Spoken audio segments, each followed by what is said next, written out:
ಅಯ್ಯೋ, ಲೇಟ್ ಆಗೋಯ್ತಲ್ಲ ಅಂತ ವಾಚ್ ನೋಡ್ಕೊಂಡ. ಸಮಯ ರಾತ್ರಿ 12 ಗಂಟೆ 10 ನಿಮಿಷ ಆಗಿತ್ತು. ಬೇಗ ಮನೆಗೆ ಹೋಗಬೇಕು, ಮನೆ ಸೇರ್ಕೊಂಡ್ಬಿಡ್ಬೇಕು ಅಂತ ಜೋರಾಗಿ ಬೈಕ್ ಓಡಿಸ್ಕೊಂಡು ಪಟ್ಟಣದಿಂದ ಹಳ್ಳಿ ಕಡೆಗೆ ಬರ್ತಾ ಇದ್ದ. ಅದು ಅಡ್ಡ ರಸ್ತೆ ಮೂಲಕ. ಹಾಗೆ ಬರ್ತಿದ್ದ ಸಂತೋಷನ್ಗೆ ಬೈಕ್ ಯಾಕೋ ಮುಂದಕ್ಕೆ ಹೋಗ್ತಿಲ್ಲ ಅನಿಸ್ತು. ಇಳಿದು ಟೈರ್ ಚೆಕ್ ಮಾಡ್ದ. ಹಿಂದೆಗಡೆ ಚಕ್ರ ಪಂಚರ್ ಆಗಿತ್ತು. ಥೂ, ಈ ಹಾಳಾದ ನನ್ನ ಮಗನ ಬೈಕು ಈಗಲೇ ಪಂಚರ್ ಆಗಬೇಕಿತ್ತ ಅಂತ ಬೈಕೊಂಡು, ಸರಿ ಏನು ಮಾಡೋಕ್ಕಾಗತ್ತೆ ಅಂತ ಬೈಕನ್ನು ತಳ್ಕೊಂಡು ಮುಂದಕ್ಕೆ ಸಾಗ್ದ. ಇನ್ನು ಅವ್ನು ಹೋಗ್ಬೇಕಿದ್ದ ಹಳ್ಳಿ 4-5 ಕಿಲೋಮೀಟರ್ ಇತ್ತು. ಟೌನಿಂದ ಊರಿಗೆ ಬರೋಕ್ಕಿದ್ದಿದ್ದು ಒಂದೇ ಅಡ್ಡದಾರಿ. ಸುತ್ತಲೂ ತೋಪುಗಳು, ರಸ್ತೆ ಬದಿಲಿ ದೊಡ್ಡ ದೊಡ್ಡ ಆಲದ ಮರಗಳು. ಆ ಮರದಲ್ಲಿ ಬಾವುಲಿ ಶಬ್ದ ಅಂತೂ ಎದೆಯಲ್ಲಿ ನಡ್ಕ ಹುಟ್ಟಿಸ್ತಿತ್ತು.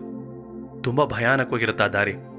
ರಾತ್ರಿ ಹೊತ್ತು ರಸ್ತೆಯಲ್ಲಿ ಹೋಗುವಾಗ ಸ್ವಲ್ಪ ಭಯ ಪಟ್ಟರೂ ಸಾಕು, ಎದೆನೇ ನಿಂತು ಹೋಗುತ್ತೆ. ಅಷ್ಟು ಭಯ ಹುಟ್ಟಿಸುತ್ತ ಆ ಮಾರ್ಗ. ಸಂತೋಷ ಸಿಟಿ ಹುಡುಗ.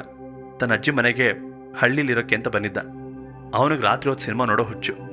ಹಳ್ಳಿಲಿ ಸಿನಿಮಾ ಹೇಗೆ ನೋಡೋದು ಅಂತ ಪಕ್ಕದ ಟೌನ್ಗೆ ಹೋಗಿ ಸಿನಿಮಾ ನೋಡ್ತಿದ್ದ. ಅಜ್ಜಿ ಮನೇಲಿ ಎಲ್ಲರೂ ಬೇಡ ಅಂದರೂ ಅವ್ನು ಯಾರ ಮಾತು ಕೇಳಿಸ್ಕೊಳ್ತಿರ್ಲಿಲ್ಲ. ಸಿನಿಮಾ ನೋಡೋಕೆ ಆಗಾಗ ಬರ್ತಿದ್ದ. ಇವತ್ತು ಪೊಲೀಸರು ಪಟ್ಟಣದಲ್ಲಿ ಬೈಕ್ ನಿಲ್ಲಿಸಿ ಯಾರು ಏನು ಅಂತ ಕೇಳಿ ಸಮಯ ವ್ಯರ್ಥ ಮಾಡಿದ್ರು. ಅದರಿಂದಲೇ ಅವನಲ್ಲಿಂದ ಹೊರಡೋದು ಲೇಟ್ ಆಗಿದ್ದು. ಅದೇ ಸಮಯಕ್ಕೆ ಬೈಕ್ ಬೇರೆ ಪಂಚರ್ ಆಗಿತ್ತು. ಹಾಗೆ ಸಂತೋಷ ಬೈಕ್ ತಳ್ಕೊಂಡು ಅದೇ ರಸ್ತೆ ಅಕ್ಕಪಕ್ಕ ನೋಡದೆ ಬರೀ ಮುಂದೆ ನೋಡ್ಕೊಂಡು ಬರ್ತಾ ಇದ್ದ. ಆ ಹಳ್ಳಿಯವರು ಅವನಿಗೆ ಅದೇ ಹೇಳಿದ್ರು ಕೂಡ, ಅಕ್ಕಪಕ್ಕ ಹಿಂದೆ ತಿರುಗಿ ನೋಡಬೇಡ ಅಂತ.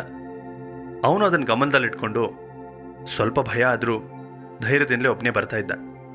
ದಾರಿಲಿ ಒಂದು ಸಣ್ಣ ಕೆರೆ, ಅದು 2 ಊರಿನ ಮಧ್ಯೆ.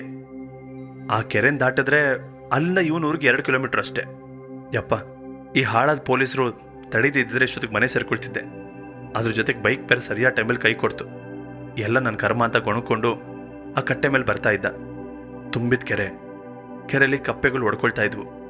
ಆ ಕೆರೆ ಗಾಳಿ ಚಳಿ ಹುಟ್ಟಿಸ್ತಾ ಇತ್ತು. ಚಳಿಗೆ ನಡುಗ್ತಾ ಹಾಗೆ ಬರ್ತಾ ಇದ್ದ. ಇದ್ದಕ್ಕಿದ್ದಂತೆ ಸ್ವಲ್ಪ ದೂರದಲ್ಲಿ ಯಾರೋ ಕಟ್ಟೆ ಮೇಲೆ ನಿಂತಂತ ಕಾಣಿಸ್ತು. ಯಾರೋ ಇರ್ಬೋದು ಅಂತ ಸುಮ್ಮನೆ ಹಂಗೆ ಮುಂದಕ್ಕೆ ಹೋದ. ದೂರದಿಂದ ಕೂದಲು ಗಾಳಿಗೆ ಹಾರಾಡ್ತಿದ್ದು ಕಾಣಿಸ್ತು. ಯಾರೋ ಹೆಂಗಸು ಅನ್ಕೊಂಡ. ಯಾರೋ ಅಂತ ನೋಡೋಕೆ ಹತ್ರ ಬರ್ತಿದ್ದ ಹಾಗೆ ಆ ಹೆಂಗಸು ಕೆರೆಗೆ ಹಾರೇ ಬಿಟ್ಲು. ಮುಳುಗ್ ಹೋಗ್ತಾ ಇದ್ಲು.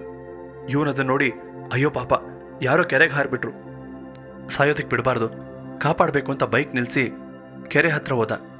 ಇನ್ನೇನು ಕೆರೆಗೆ ಎಗರಬೇಕು ಅನ್ನೋಷ್ಟರಲ್ಲಿ ಹಿಂದೆಂದ ಯಾರೋ ಕೈ ಹಿಡಿದು ಅವನನ್ನ ಮೇಲೆ ಕೇಳ್ಕೊಂಡ್ರು.